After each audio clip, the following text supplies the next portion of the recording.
Why don't you guys tell me, what do you think about those kind of big stories that the Old Testament talks about? You know, like the ones that the kids' books are made out of, Noah's Ark, David and Goliath, things like that. What do you think about those? Are they true? Are they not?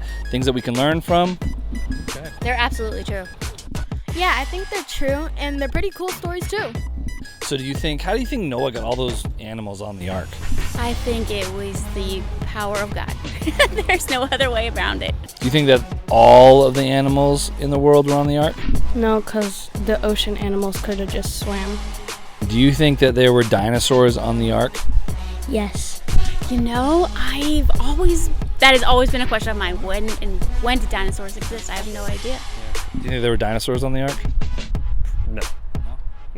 I mean, there could have been. I mean, maybe, possibly.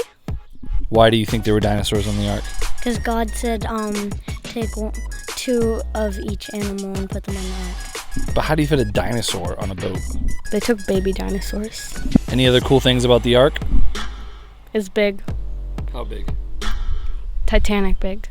The ark was very big. In fact, we know that depending on the cubit that you use, the royal cubit or the common cubit back in the Hebrew, when they were measuring these things, that ark was anywhere from 450 to 510 feet long, anywhere from 75 to 80 feet wide, and anywhere from 45 to 51 feet tall. So just to put it in perspective, that means that the ark could fit right around 350 to 450 tractor trailer trucks and their trailers, which is pretty incredible. That's a lot of cargo that the ark can hold. So can the ark hold dinosaurs? Were dinosaurs on the ark? Absolutely they were.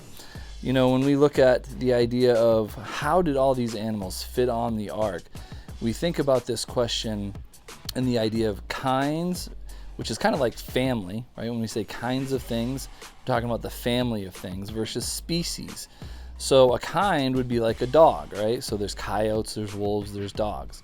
You can think of dinosaurs in the same way. There's kinds of dinosaurs, like the long-necked dinosaurs. Do you know there's over 210 different species of sauropods, like the Brachiosaurus and the Brontosaurus? 210 different long-neck dinosaurs that we know of that archaeology has discovered as of today. But when you're talking about bringing those sauropods into the ark, you only had to bring a set of two. You have one male and one female, and then after they get off the ark, they have babies, and then their babies have babies, and so on and so forth, and we have all the different types of species of the long-neck dinosaur. So when you think about the animals and how they fit on the ark, we understand that it was the different kinds of animals like dogs and cats and sauropods and other things that fit on the ark. The other thing to understand when it came to the amount of animals that were on the ark and the dinosaurs that were on the ark is that the average dinosaur was really only about the size of a bison. We have the Jurassic Park mentality where they're all big and giant and scary and eat each other and things like that, but the reality is most dinosaurs fall within that average of the size of a bison.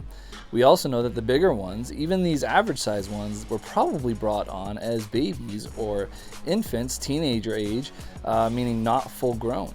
We didn't need to bring full grown animals onto the ark at that time. So, you know, lots of different things to understand when it came to how did all these animals fit on the ark.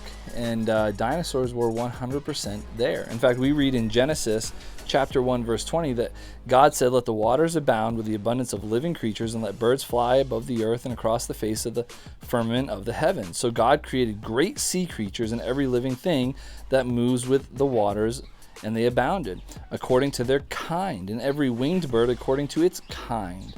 And God saw that it was good.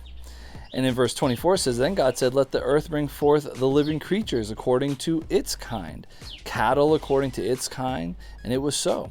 And God made the beasts of the earth according to its kind, cattle according to its kind, and everything creeps on the earth according to its kind." And then in verse 26 it says, "Then God said, let us make man in our image and give him dominion over these animals." So we see that mankind lived with these animals that were created by God, including the beasts. If you read in the book of Job or the book of Psalms, you're going to read about the Leviathan and the Behemoth. Those were both animals that were dinosaurs. They were giant, very large, described as large and fearsome, even breathing of fire and things of that nature. And when you think about the history of man and the legends that we have, we've just forgotten after these animals, these incredible animals have died off and gone extinct.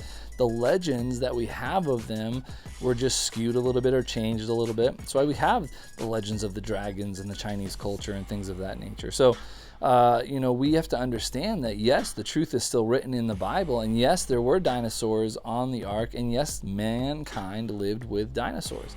The earth, in reality, is only about 6,000 years old, not the hundreds of millions of billions of years that people say. So, you can even take the fact that we sit there and science says that the dinosaurs died off 65 million years ago, but you can look at human culture and just understand that if they actually didn't die off that long ago, that if they really died off more like 4,000 years ago, then we understand 4,000 or 5,000 years ago, that we understand that that's really not that long, and that the history of the animals that came off the ark, like the dinosaurs, and as they grew into culture. And that's why we have the mythologies and the legends and the things of that when it comes to these fantastic beasts. So it's pretty cool to think about. It's pretty cool to study. There's a lot to it. And if you have more questions about it, please reach out.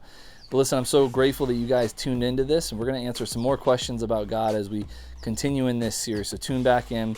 Guys, have a fantastic day. Were there dinosaurs on the ark? Absolutely. And I hope you guys reach into the Bible to understand more about that. Have an awesome day, everyone.